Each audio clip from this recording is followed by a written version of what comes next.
Melendi no deixa de sorprendre els seus seguidors.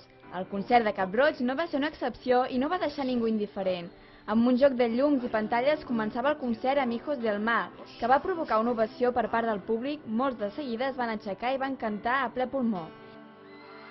Suben los precios, bajan las cuotas, el ser humano se empieza a congelar, somos su pena.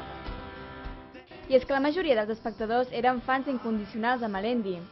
Andabas por casa como los fantasmas, con los pies descalzos para no hacer ruido.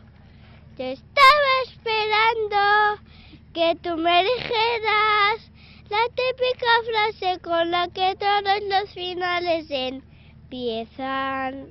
És el meu cantant preferit i estic molt nerviós perquè m'agrada molt el Melendi i voldria que em fes un autògrafo.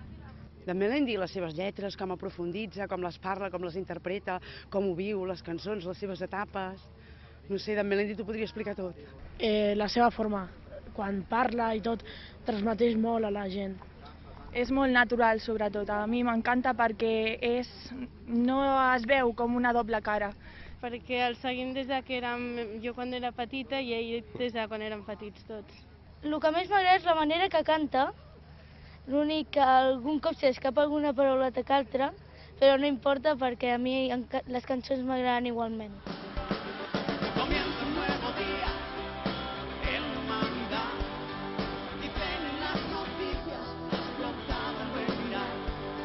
Això només acabava de començar i Melendi, segur i alegre de veure com els seguidors no deixaven de cantar i emocionar-se, seguia amb els seus èxits del seu últim treball, Qui te té les gafes. Romàntic i seductor, el cantautor asturià va tornar a visitar els jardins de Cap-roig i és que no és la primera vegada que trepitja aquest escenari. Sempre, però, ho fa aconseguint una connexió especial entre el públic.